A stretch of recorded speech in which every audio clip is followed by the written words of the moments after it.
Hi అండి. ఈరోజు రాగి గంజి చేసుకుందాం.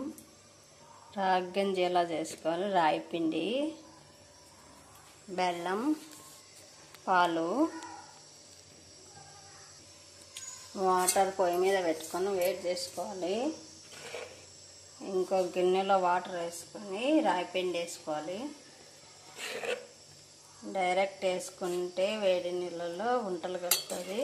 ఇట్లా కలిపేసుకొని బాగా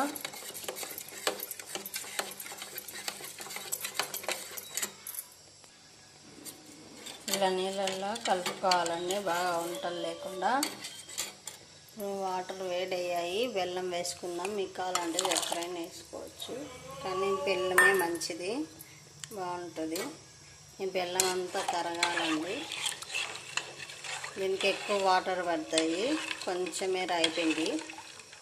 ఎండాకాలం కదండి, పొద్దున్నే రాగి గంజి కాకపోతే చల్లగా ఉంటుంది.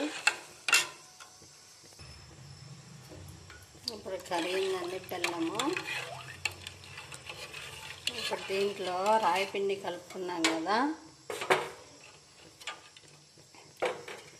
ఒకసారి కలిపుకొని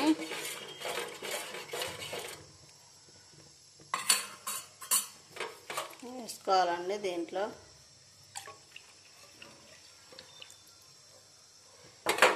కొద్దిసేపు ఉడకనివ్వాలి బాగా. ఇది పల్చంగా చేసుకోండి, ముందే గట్టిగా చేసేసుకుంటే చల్లారిన తర్వాత ఇంకా గట్టిగా అయిపోతుంది. ఇది కొద్దిసేపు చేయాలండి, వేడి కావాలా.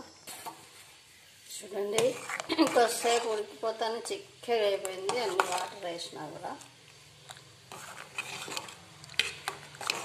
లాస్ట్లో స్టవ్ ఆఫ్ చేసిన తర్వాత పాలు పోసుకోండి, బాగా టేస్ట్గా ఉంటుంది.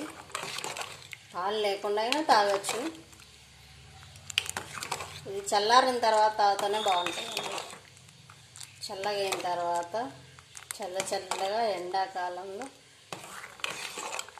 తాగాలి. చిక్కగా అయిపోయింది. ఇక స్టవ్ ఆఫ్ చేసుకొని చల్లారనిచ్చి పాలు పోసుకుంటే రెడీ అయిపోతుంది. ఎండాకాలంలో చల్లని జావ, రాగి జావ, రాగి గంజి అంటామండి మేము. మీకు నచ్చితే మీరు ట్రై చేయండి, సబ్స్క్రైబ్ చేసుకోండి. ఫ్రెండ్స్, పాలు వేసుకున్నాం కదా, మీకు ఇష్టం లేకపోతే పాలు స్కిప్ చేసేయండి. దీంట్లో వేసుకుంటేనే టేస్ట్గా ఉంటుంది. చూడండి ఫ్రెండ్స్, రాగి జావ, రాగి గంజి రెడీ అయిపోయింది. Please subscribe.